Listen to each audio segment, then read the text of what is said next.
talking all about my recent health issues and what the future holds for me. Let's get right into it. Okay, I did not mean for that intro to sound ominous, but I don't know how to start videos like this. I don't typically do story times, but anyway, I've got my coffee.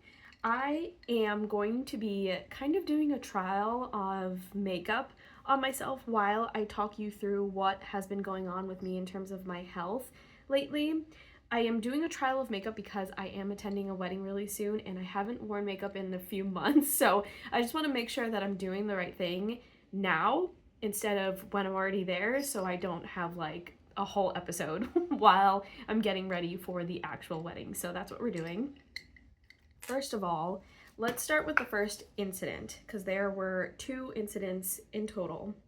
The first incident was at a comic book shop, which is super random, I know, but I was at our local comic book shop and we were there for like comic book day, and essentially we were just there to hang out, check out comics, get some on sale and what have you. Now, while I was in there, I did realize it was stuffy. I mean, there's nothing wrong with it being stuffy. There was a lot of people in there. It is what it is. I was kind of like anxious about it, but especially because I did notice that there were like one or two people like sneezing in there, and I was just anxious at the fact that like everything was cramped up. So there was that, but it was just a normal day. And you know what? I think I'm gonna use my mini mirror here because I can't see for the life of me. You all know that. And as soon as we left the comic book store and we got into the car and we were heading back home, things started getting weird. I started having like breathing issues, and this is not like super uncommon for me. I do tend to have like asthmatic symptoms every once in a while, but particularly when it comes to like, you know, allergies with my cats and what have you, and just like if it's really cold, certain situations basically is when I have like asthmatic issues and I have like breathing issues. So I do carry around like an emergency inhaler for those situations, and it felt like this situation was one of those. And so I pulled out my emergency inhaler while we were driving back home in the car, and I used it and nothing really happened, meaning like nothing, it didn't help me essentially, which is strange because usually an emergency inhaler, like, it's supposed to do the job and calm things down for the moment, and it was not doing that at all. So things started to progressively get worse. I knew there would be little specks because the bottle that I use, like the label comes off. But anyway, yeah, so things were getting gradually worse as we were driving home, and I just could not breathe. And this was the first time I've ever experienced the emergency inhaler simply not working, and I was progressively getting worse. Like, I could not breathe. I felt like I was suffocating, and my heart was racing. My heart rate was like 130 something. I checked on my watch, and like I said, I could not breathe. I felt like I was suffocating. I used the emergency inhaler about 2 more times, I would say, maybe 1 or 2 more times, and it was doing absolutely nothing. I was getting cold sweats. I felt like I was pretty much going to like pass out from how little I could breathe. And I was also in full panic, so that didn't help as well, because the panicking probably made me hyperventilate a little bit. And so I was essentially just in this car drive, you know, gasping for air, essentially.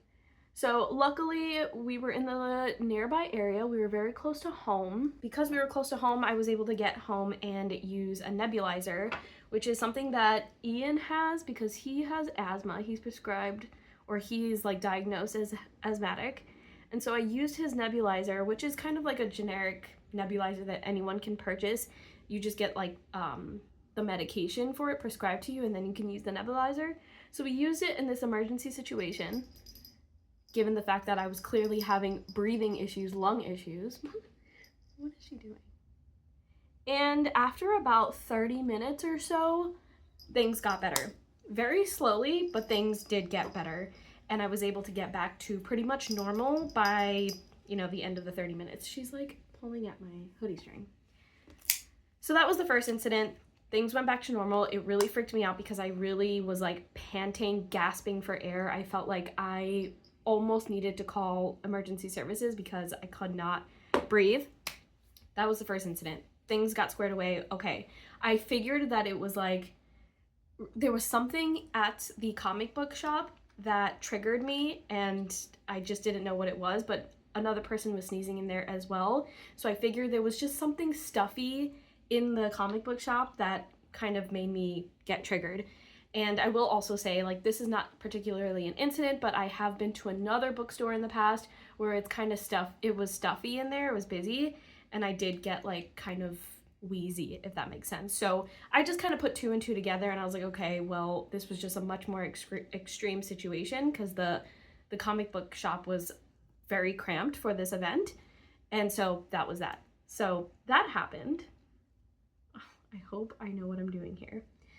But moving on to the second incident. I'm gonna try putting this directly on my face the first time ago, and then the second side I'm gonna use my hand.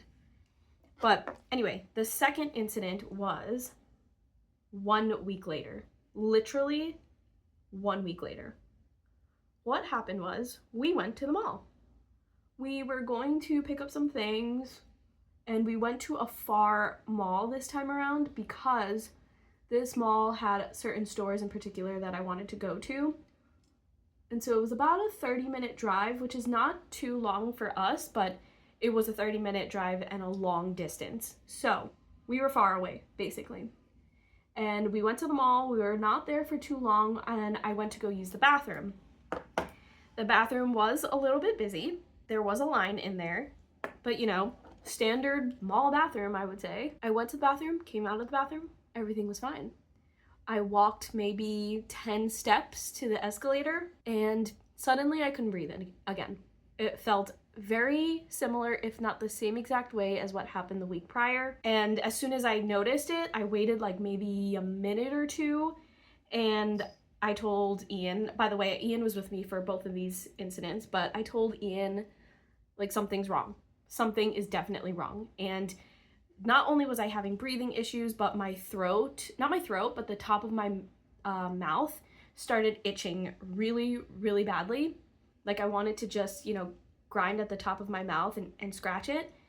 And then I had like a series of sneezing. So I sneezed about 5 times in a row. And I thought that was strange because I hadn't sneezed the entire day. And then suddenly this was all happening all at the same time. And again, itchy throat. So things were just kind of signaling to me that it was something allergic. Like something triggered me maybe in the bathroom at this mall, and I'm having like an allergy reaction. Whereas like the first time around, maybe it was also an allergy reaction, but like I just summed it down to like the stuffiness. But the bathroom wasn't that stuffy, and the mall was huge and spacious, so this time it didn't make sense why it was happening. So I waited a few minutes, and then I told Ian, and then after I told Ian, we stopped, and I waited a few more minutes to see if it would go away. I would calm down because, of course, I was afraid that I would start hyperventilating again. Also, we were very far, so I knew in this situation, it wouldn't be easy as just going to the car and heading home. It would be a significant amount of time before I got home if it were the same situation and I needed to use the nebulizer again. So, waited a few minutes, tried to calm down. It was not getting better. So I said, okay, let me try and go back to the car. We had to walk to the other side of the mall to get to the car and then drive the 30 minutes back home. So I figured it would take maybe like 45 minutes in my head. I'm like calculating this for me to get home and get to the nebulizer. I do have my emergency inhaler with me. I used it once and I felt like nothing was happening. And this is when I started to realize this is not good. I probably need to plan for an emergency situation here because 45 minutes is not enough time for me to get to a nebulizer. And things were not getting better. So things got progressively worse. I took a couple of steps towards the direction of the car. Things were getting worse and worse. Like I was gasping for air once again, and it was not good. So I stopped and I told Ian, like, no, I can't take any more steps. I'm going to make this worse. And then I stopped for another couple of minutes, again, to stop like hyperventilating, because I was hyperventilating at this point. And I really felt like this was the end for me. I'm not even joking. I really thought that I was gonna die right there because I wouldn't have access to something to help me. And I was just standing in the middle of the mall and I was just thinking about like my life is gonna end right here because I'm having a reaction and I don't have access to something that can help me in an emergency situation. So I felt that way for a good minute, for a good while, and then I told Ian like after a lot of thought, as you can tell, there was a lot of thought going into this, and I feel like what a shame that I had to think so hard about this while I'm also having a really bad experience. But I told Ian like, you need to call 911. You really actually do need to call 911. This is the first time I've ever asked anyone to call 911 for me. So it really took a lot of thought and consideration for me. And, you know, we were both panicked. Like, Ian has no experience with this as well.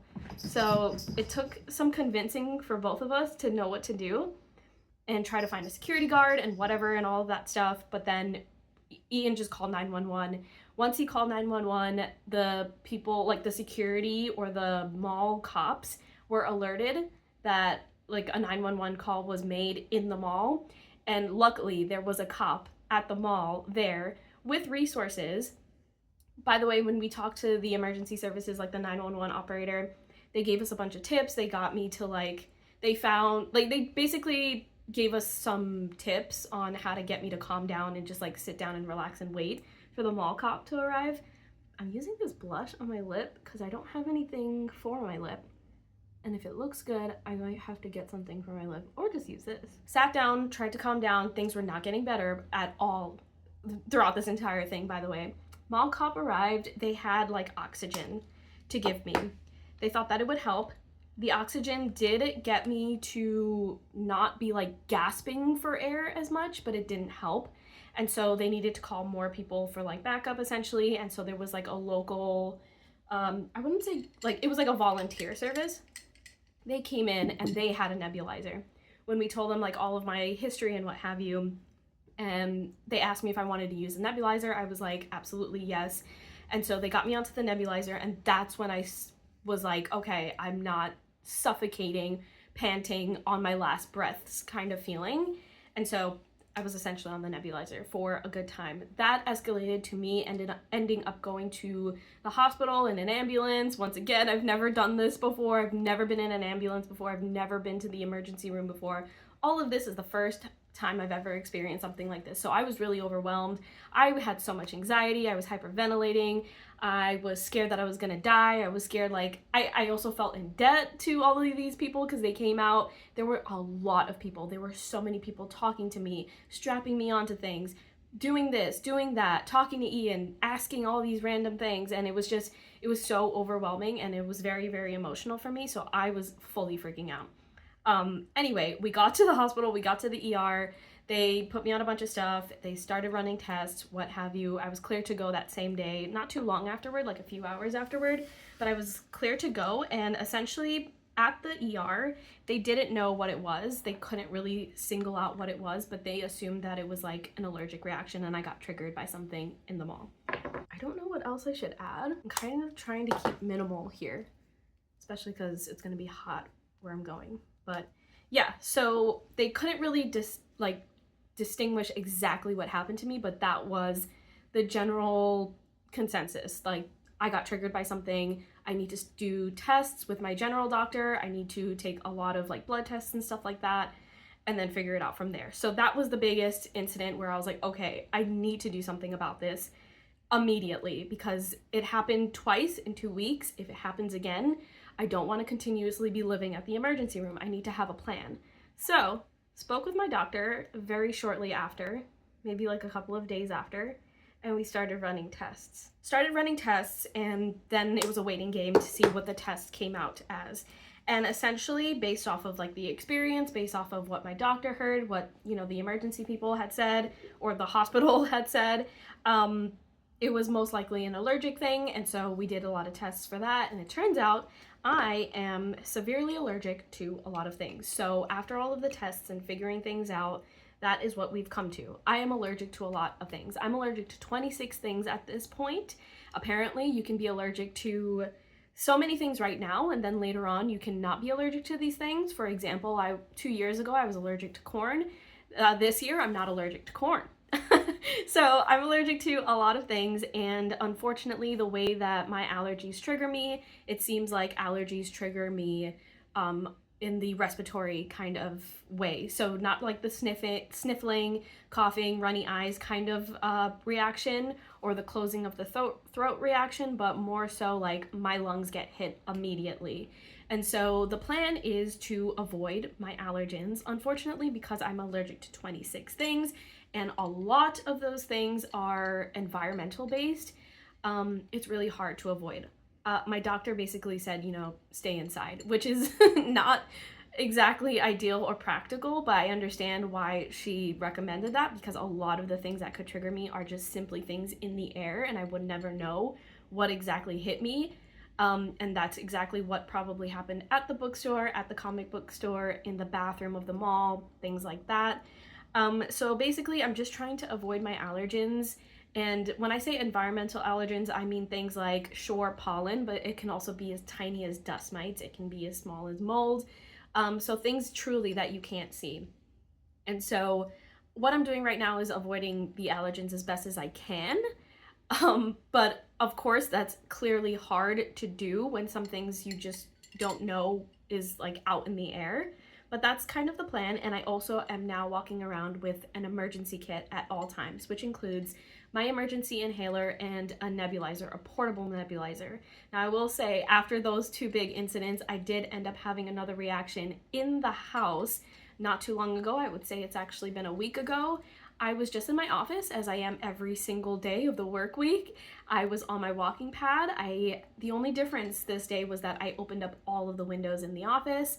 And I know that's probably not wise given all of the context that I gave you in this video, but I had them all open because it was a really nice day. And then suddenly I started wheezing, and then suddenly the episode started happening. Did not have to go to the emergency room, did not have to call my doctor because I had my inhaler and my nebulizer with me. I used the nebulizer for 30 minutes and I was completely back to normal. So unfortunately, this is just something that I need to be proactive on and have an emergency kit with me at all times, because I wouldn't say it's inevitable, but it kind of is, because who knows what can trigger me on what day. And unfortunately, allergies work in this way where you don't know what day you're going to be really triggered by allergies or what day you won't be. So it's just kind of like we'll wait and see what happens kind of thing. But as long as I have my emergency kit with me, I should be okay. So that's where we're at right now when it comes to the emergency thing. I know it doesn't sound that intense when I sum it all down to I have allergies. So many people have allergies, but it really can be a life-threatening situation. I know a lot of us think about life-threatening allergies as you eat something and then your throat closes up, but when you literally have your lungs closing in on you, you feel like you cannot take another breath and you're just gonna not breathe. At a certain point, you're holding on for your dear life, and then it's just gonna stop. You're gonna end. You're gonna die. I don't know if I'm allowed to say that on YouTube, but anyway, but that is exactly how it feels like. And I feel like if I didn't treat my situation immediately, it could have ended up there. Allergies are serious stuff. While some days it may not trigger you at all and nothing will happen and it's no big deal, tomorrow your life could end. So, and I don't mean to laugh because it's not funny, but like, it's just my way of processing what's going on with me right now. But that is the health update if you were at all interested. I feel like I've talked a lot in these past 20 minutes, so I'm gonna stop right there. Oh, by the way, I didn't even talk about the fact that I was doing this on my face the entire time, like trialing out this makeup, and I think I like how it looks.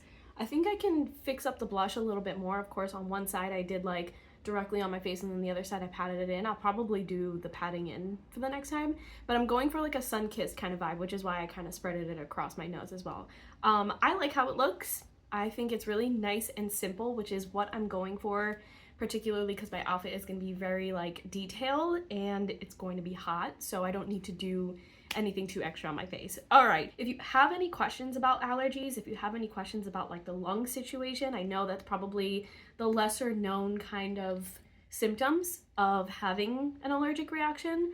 Feel free to ask them down in the comments. I'm more than happy to provide more insight into this because I had no clue. I really had no idea. I didn't know what to expect. I've never had allergies my entire life up until the past couple of years.